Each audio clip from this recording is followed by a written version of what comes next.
हाय, मेरे पति को गाड़ी चलानी नहीं आती।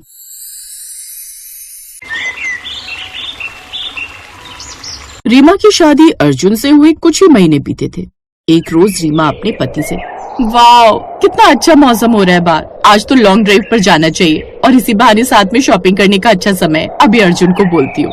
वो अर्जुन के पास जाती है। अर्जुन, आज तुम गाड़ी लेकर मुझे मार्केट घुमाने ले चलो। वो रीमा, दरअसल मैं क्या मैं पेट्रोल खत्म हो गया क्या गाड़ी में? अरे नहीं, वो बात यह है कि मुझे गाड़ी चलानी नहीं आती। क्या मतलब शादी को 2 महीने हो गए और ये बात आप मुझे अब बता रहे हो? हाँ, क्योंकि आज तक ऐसा कोई खास मौका ही नहीं आया। हाँ बहू, अतुल को बचपन से ही गाड़ियाँ पसंद तो थी, पर स्टीयरिंग पकड़ना कभी नहीं सीखा। हमें कहीं जाना हो तो ऑटो या ओला बुक कर देते थे। ये तो सरप्राइज हो गया मेरे लिए। मैंने तो सोचा था कि शादी के बाद हम दोनों लॉन्ग ड्राइव पर जाएंगे।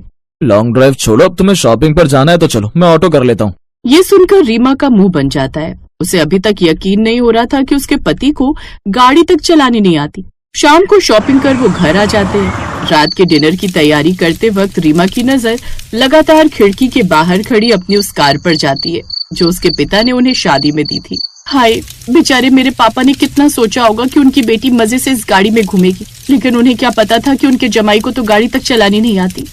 हाय, मेरे पति को गाड़ी चलाने नहीं आता। फिर रात को सोते हुए भी वो इसी बारे में अर्जुन से बात करती है। अर्जुन, क्या तुमने कभी ड्राइविंग सीखने की कोशिश नहीं की? नहीं, ऐसा नहीं है रीमा। एक बार मैंने दोस्त की कार पर सीखने की कोशिश की थी और पहली कोशिश में खंबे से टकरा गया। तब से मुझे डर लगने लगा है। अरे वो तो बचपन की बात होगी, अब तुम बड़े हो गए हो, कोशिश कर सकते हो फिर से। नहीं नहीं, मुझे नहीं सीखनी। अब सो जाओ, मुझे नींद आ रही है। इस आदमी के बस की कुछ भी नहीं है। ऐसे ही दिन गुजरे। कुछ समय बाद रीमा ने एक जगह नौकरी के लिए अप्लाई किया जहाँ से उसे नौकरी के लिए कॉल आता है। वो इस बारे में अपने पति से बात करती है। नहीं नहीं, तुम्हें नौकरी करने की जरूरत नहीं है। मैं कमा तो रहा हूँ, दुकान से ठीक ठाक इनकम हो जाती है। हाँ, लेकिन शौक तो पूरे नहीं होते ना। देखो, एक तो खुद तो तुम्हें गाड़ी चलाना नहीं आता, ऊपर से तुम मुझे भी आगे बढ़ने से रोक रहे हो। तुम कहाँ की बात कहाँ लेकर जा रही हो? अच्छा ठीक है, तुम्हें नौकरी करनी है तो कर लो, लेकिन मेरी एक शर्त है, तुम्हें अगले 5 महीने तक घर खर्च उठाना होगा। ऐसी बात है तो ठीक है, आपको भी घर के काम में मेरी मदद करनी होगी। बोलो, मंजूर है? ठीक है, तुम्हारे रोज के तानों से मैं भी तंग आ चुका हूँ, तुम्हारा भी शौक पूरा हो जाएगा। अब अगले दिन से रीमा भी नौकरी करने लगती है। वो अपने पति से ज्यादा कमाने लगती है, जिस कारण अब उसके तेवर ही बदल गए थे। अब तो अर्जुन भी घर के काम करने लगा। एक रोज संडे वाले दिन, बहू मेरे घुटने में बड़ा दर्द हो रहा है, जरा मालिश कर दे। माँ जी, मुझे कल ऑफिस के लिए पीपीटी तैयार करनी है। अरे ये पीटी बिट्टी तू बाद में तैयार करियो, पहले तू जाकर कुकर में खाना बनाकर सीटी लगा ले। नाना माँ जी, ये काम अर्जुन कर देंगे, मुझे ऑफिस का काम है। रीमा लैपटॉप पर काम करने लगी और अर्जुन रसोई में जाकर खाना बनाने लगा। तभी पड़ोस की कुछ औरतें वहाँ आ गई। अरे अर्जुन, ये क्या बेटा, तू रसोई कर रहा है और तेरी बीवी आराम से बैठी है। आंटी जी, वो खाली नहीं बैठी, वो ऑफिस का काम कर रही है। और ये लीजिए गर्मा गर्म चाय पीजिए। डार्लिंग, मेरे लिए कॉफी बना देना, सर में बड़ा दर्द हो रहा है। शर्म तो आती नहीं, इसे खुद बैठी और मेरे बेटे को ऑर्डर कर रही है। नौकर बना कर रख दिया बेचारे को। अर्जुन उसके लिए कॉफी बना कर देता है। ऐसे ही कुछ समय बीत जाता है और अब रीमा की फर्स्ट सैलरी यानी कि 70,000 रुपए उसके पास आ जाते हैं। अर्जुन इससे आते ही घर के खर्चों की लिस्ट उसे पकड़ा देता है। हैं? दूध का बिल, बिजली का बिल, राशन पानी, इतना सब खर्चा? हाँ, ये कुछ नया थोड़ी ना है, हर बार इतना ही होता है। ठीक है, कोई बात नहीं, मैं भर दूंगी। रीमा अब घर खर्च उठाने लगती है। साथ ही ऑफिस जाने के लिए बार बार ऑटो का वेट करने में उसे काफी वक्त लग जाता, जिस कारण उसे लेट भी हो जाता। एक रोज उसकी ऑफिस की सहेली, क्या बात है, आज भी लेट? बताओ क्या मुसीबत है यार, घर में गाड़ी खड़ी है लेकिन उसका कोई यूज ही नहीं है, क्योंकि मेरे पति को गाड़ी चलानी आती ही नहीं। अरे तो तू सीख लेना। उसकी ये बात रीमा को पसंद आ जाती है। हाँ, ये बात भी ठीक है। अब रीमा ऑफिस के बाद ड्राइविंग क्लासेस लेने लग जाती है और कुछ ही दिन में गाड़ी चलाना सीख लेती है। और अब तो वो छुट्टी वाले दिन अपने पति और सास को उसमें बिठाकर घुमाने भी ले जाती। रीमा को गाड़ी चलाता देख और पति को पीछे बैठा देख पड़ोस की औरतें बातें बनाती। हाय, अर्जुन की बीवी गाड़ी चला रही है और उसे देखो कैसे मजे से बैठा है पीछे। सच कहूँ, भगवान ने इन्हें गलत मिला दिया है। इस रीमा को पति होना चाहिए था और उस अर्जुन को इसकी बीवी। अब तो रीमा में और भी ज्यादा घमंड आने लगा था। ऐसे ही समय बीता और एक रोज ऑफिस में सही प्रेजेंटेशन न दे पाने के कारण रीमा को अपने बॉस से खूब बातें सुननी पड़ती है, जिससे वो शाम को चेहरा लटकाकर घर आती है। और ऐसा अब कई दिनों तक चलने लगा। और फिर एक दिन, जिस प्रोजेक्ट के लिए मैंने तुम्हें हायर किया था, तुम्हारे खराब परफॉर्मेंस की वजह से क्लाइंट ने डील तोड़ दी है, इसीलिए तुम्हें ऑफिस से निकाल दिया जाता है। तुम्हारी डिग्री और तुम्हारे काम में बहुत फर्क है। नहीं सर, ऐसा मत कीजिए, मुझे काम से मत निकालिए। लेकिन बॉस उसकी एक नहीं सुनता और वो रोते हुए घर आ जाती है। अर्जुन, उन लोगों ने मुझे जॉब से निकाल दिया है। अरे ऐसे कैसे? खैर छोड़ो, कोई बात नहीं। वो कहते हैं मेरे अंदर काबिलियत नहीं है, मेरे कारण उनके क्लाइंट ने उनसे डील तोड़ दी। अच्छा कोई बात नहीं, तुम शांत हो जाओ और आराम से बैठो, मैं तुम्हारे लिए चाय लेकर आता हूँ। अर्जुन उसे काफी हौसला देता है, जिस कारण अब वो इस गम से उभरने लगती है। एक दिन, देखा बहू, तू मेरे बेटे को निकम्मा कहती थी ना? अरे अगर वो हर महीने अपनी दुकान से 50,000 कमा लेता है, वो भी किसी की दो बातें सुने बिना, तो क्या बुराई है इसमें? हाँ माँ जी, मुझे समझ आ गया है। तभी दरवाजे के बाहर गाड़ी का हॉर्न बजता है। वो बाहर जाकर देखते हैं तो अर्जुन गाड़ी लिए दरवाजे के पास खड़ा था। ये देख रीमा हैरान रह जाती है। रीमा, आज मौसम बड़ा सुहाना है, चलो मैं तुम्हें लॉन्ग ड्राइव पर लेकर जाता हूँ। वो दोनों गाड़ी के पास आ जाती हैं। अर्जुन, तुमने गाड़ी चलाना कब सीखा? जब तुम ऑफिस जाती थी तब। ये तुझसे बहुत प्यार करता है, लेकिन तूने तो उसे इतना सुना दिया कि उस बेचारे को अंदर ही अंदर कितनी घुटन हो रही थी। जानती भी है कि वो गाड़ी चलाना नहीं जानता, और इस कारण उसने तेरी खातिर रोज सुबह जल्दी उठकर गाड़ी सीखने शुरू की, और आज वो गाड़ी चलाना सीख भी गया, सिर्फ तेरे लिए। ये सुनकर रीमा को अर्जुन पर बड़ा प्यार आता है और वो उससे माफी मांगती है। तुम कितने अच्छे हो अर्जुन, और मैंने तुम्हें कितना गलत समझा, मुझे माफ कर दो। कोई बात नहीं रीमा, अब वो सब भूल जाओ, चलो अब घूमने चलो। हाँ बहू, अब सब भूल जाओ और दोनों लॉन्ग ड्राइव पर होकर आओ। अब रीमा खुशी खुशी अर्जुन के साथ गाड़ी में बैठकर घूमने चली जाती है।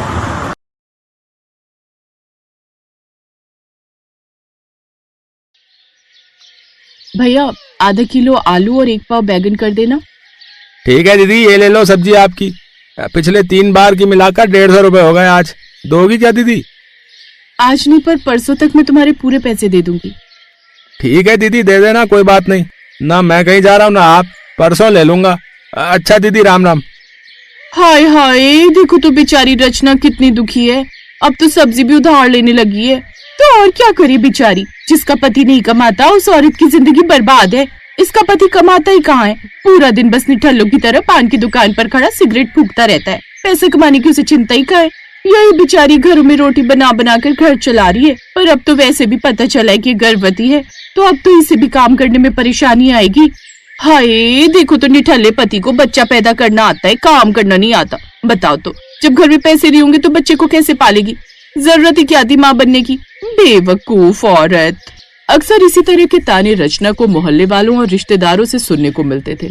अनिल से शादी का फैसला खुद रचना का था। 2 साल पहले रचना ने अनिल से लव मैरिज की थी। रचना के माता पिता नहीं चाहते थे कि रचना अनिल से शादी करे, पर रचना ने जिद की, इसलिए परिवार वालों ने रचना की शादी अनिल से कर दी। रचना को शादी के बाद पता चला कि अनिल शराब और सिगरेट का आदी है। इन्हीं आदतों के चलते अनिल देर सवेर काम पर जाता था, इसलिए उसकी नौकरी छूट गई। और आज हर रिश्तेदार और जान पहचान वालों के ताने नींद में भी रचना का पीछा नहीं छोड़ते। हाय हाय, इसका पति नहीं कमाता, हाय इसका पति नहीं कमाता, हाय हाय हाय हाय, इसका पति नहीं कमाता। रचना नींद से जागती है।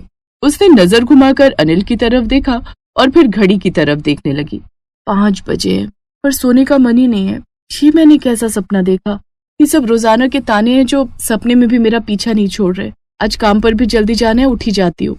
रचना उठकर कमरे से बाहर आई तो देखा उसकी सास जगी हुई थी। अरे रचना, आज जल्दी उठ गई। सुबह थोड़ी देर से उठ लिया कर बहू, अब तेरा 3रा महीना शुरू हो गया है, आराम भी शरीर के लिए जरूरी है। माँ जी, वो पता नहीं, बहुत बुरे बुरे ख्याल मन में आ रहे थे, उसी से नींद खुल गई। मैं जानती हूँ बहू, रोजाना तुम्हें अनिल की वजह से ताने सुनने पड़ते हैं। पता नहीं अनिल को कब समझ आएगी, कब ये कोई काम करेगा, कब कमाने पर ध्यान देगा। मैं तो समझा समझा कर थक गई। माँ जी, मैं चाय बना कर लाती हूँ, आज काम पर 8 बजे पहुँचना है। हाँ हाँ, तू टाइम से जा, घर की रोटी सब्जी मैं देख लूंगी। रचना की सास विमला बहुत अच्छे स्वभाव की थी। वो अपनी बहू का दर्द समझती थी। सास को भी यही लगता था कि बेटा घर बैठा है और बहू बेचारी कमाने के लिए मेहनत कर रही है। पर अनिल को ये बात कहाँ समझ आने वाली थी। उसे तो शाम होते ही पैसे हाथ में चाहिए होते थे ताकि वो ठेके पर जाए और शराब पिए। एक शाम अनिल गुस्से से पागल हो गया। वो रचना पर भयानक गुस्सा कर रहा था, जिससे रचना डर गई। मैं कहता हूँ पैसे दे, वरना। सुनो तो, पहले मेरी बात तो सुनो। हाँ बोल, क्या बोलना है बोल। इनमें से कुछ पैसे घर की जरूरतों के हैं और ये 300 रुपए मैंने अपने इंजेक्शन और दवाई के रखे हैं। डॉक्टर के पास जाऊंगी तो पता नहीं कितने लगे। अरे अभी अगले महीने चली जाइयो, ये डॉक्टर भी फालतू के इंजेक्शन लगाते हैं। मुझे दे तो ये पैसे, इधर ला। अनिल, बहू का डॉक्टर के पास जाना जरूरी है। 5वां महीना लग गया है। बहू कमजोर है, इसलिए डॉक्टर ताकत के इंजेक्शन लगा रहा है। सब ताकत है इसमें, इन सब फालतू की बातों का मेरे ऊपर कोई असर नहीं होगा, समझी? ला पैसे दे। डरते डरते आंखों में आंसू लिए रचना अनिल को वो पैसे दे देती है जो उसने डॉक्टर के पास जाने के लिए अलग रखे थे। अनिल पैसे लेकर शराब के अड्डे पर चला जाता है। धीरे धीरे समय बीता। रचना कभी डॉक्टर के पास गई, कभी छोड़ दिया। ऐसा ही होता रहा और फिर 9वें महीने में रचना को जो खुराक मिलनी चाहिए थी वो नहीं मिली, क्योंकि उसके कमाए सारे पैसे अनिल छीन लेता था। जो थोड़े बहुत बचते थे उससे रचना घर की रोजाना की सब्जी दूध खरीद लाती थी। अब 9वां महीना था तो रचना ने काम पर जाना छोड़ दिया, क्योंकि उसे अब कमजोरी और थकान रहने लगी थी। बहू, 1 गिलास दूध पी लिया कर, कम से कम कुछ तो शरीर में ताकत आएगी। जी माँ जी, पी लूंगी। तभी रचना के मम्मी पापा आ जाते हैं। उनके हाथ में सामान के कुछ थैले थे। मम्मी पापा को देखकर रचना की आंखों में खुशी के आंसू आ जाते हैं। मम्मी पापा, आप दोनों, मैं बहुत खुश हूँ कि आप आए। हाँ, मुझे पता था तुम्हारा 9वां महीना चल रहा है, इसलिए कुछ खाने पीने का सामान लाए हैं। रचना, मैंने सुना अनिल अभी भी कोई काम नहीं कर रहा, कुछ नहीं कमा रहा, फिर घर कैसे चल रहा है? सुनिए, इतने दिनों बाद बेटी से मिल रहे हैं, ये सब बातें छोड़ दीजिए, वरना बच्चे पर असर पड़ेगा। रचना, तू डॉक्टर को समय पर दिखा रही है ना? हाँ हाँ मम्मी, मैं कल ही डॉक्टर को दिखा कर आई हूँ। बहन जी, रचना झूठ बोल रही है। मेरे निकम्मे बेटे की वजह से रचना के पास 1 रुपया भी नहीं बचता। ठीक से खाना तक तो खा नहीं पाती है, डॉक्टर को क्या दिखाएगी? रचना, तूने अपनी इतनी बड़ी परेशानी हमसे नहीं कही। मैं कहता हूँ अभी के अभी तू हमारे साथ चल, मैं यहाँ तुझे इस नर्क में नहीं रहने दूंगा। पापा नहीं, प्लीज ऐसा मत बोलिए, ये मेरा घर है, मैं ये घर छोड़कर कहीं नहीं जाऊंगी। सुनिए, मैं रचना की परेशानी समझ सकती हूँ। रचना को इस हालत में कोई भी टेंशन नहीं होनी चाहिए। ठीक है बेटी, अगर तू साथ नहीं चल सकती तो अपना ख्याल तो रख सकती है। सुनो, रचना को कुछ पैसे दे दो ताकि ये डॉक्टर को भी दिखाए और अपना खाने पीने का सामान भी मंगवाती रहे। रचना, ये कुछ फल फ्रूट, ड्राई फ्रूट है, ये भी खाती रहे, शरीर में ताकत आएगी। अपना ख्याल रखना, हम आते रहेंगे। हाँ। रचना के पिता भी एक छोटी सी कपड़े की दुकान चलाते थे। उनके पास ज्यादा तो नहीं था, पर इतना पैसा था कि वो अपने बच्चे की मदद कर सके।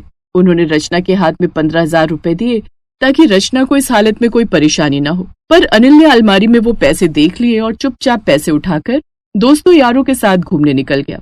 रचना ने जब डॉक्टर के पास जाने के लिए पर्स देखा तो वो घबरा गई। माँ जी, मैंने इसी पर्स में पैसे रखे थे, पर पर्स खाली है। बहू, मैं जानती हूँ कि ये सब अनिल की करतूत है, वही।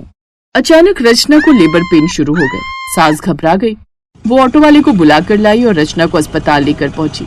सास ने रचना के मम्मी पापा को भी बुलवा लिया। रचना की हालत नाजुक थी। रचना बहुत कमजोर है। रचना की हालत बहुत नाजुक है, अभी हम कुछ नहीं कह सकते। शायद रचना को कोई गहरा सदमा है जिस कारण उसकी ये हालत है।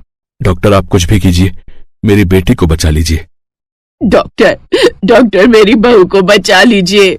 तभी अनिल आ जाता है। जब उसे ये बात पता चलती है तो वो भी घबरा जाता है। अनिल अभी भी थोड़ी नशे की हालत में था। डॉक्टर, आप कुछ भी कीजिए, मेरी बेटी को बचा लीजिए। देखा, यह है हमारा दामाद जो ठीक से खड़ा भी नहीं हो सकता, वो मेरी बेटी को क्या संभालेगा? बस अब मैं अपनी बेटी को तेरे साथ नहीं रहने दूंगा, तलाक दिलवाऊंगा। देख तू, बस तूने मेरी बेटी को बहुत सताया है। सुनिए, चुप हो जाइए और भगवान से प्रार्थना कीजिए कि हमारी बेटी सकुशल रहे। अनिल रो रहा था। पहली बार उसकी आंखों में पश्चाताप दिखाई दे रहा था, पर अभी वो कुछ नहीं बोला, बस चुप रहा। कुछ घंटों बाद डॉक्टर बाहर आई। उसके चेहरे पर मुस्कान थी।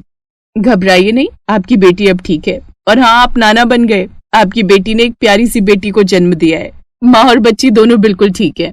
सबके चेहरे खुशी से खिल गए। सब रचना और बच्ची से मिले, पर रचना की आंखें अनिल को ढूंढ रही थी। माँ जी, मम्मी पापा, अनिल कहाँ हैं? क्या वो नहीं आए? आया है, पर किस मुंह से आएगा? वो लायक ही नहीं पति और पिता कहलाने के। पापा प्लीज, मैं अनिल से मिलना चाहती हूँ। मुझे पता है अब हमारी बेटी आ गई है, वो ठीक हो जाएंगे। माँ जी, उन्हें बुला दीजिए। सास अनिल को बुलाती है। अनिल की आंखों के आंसू रचना देख रही थी।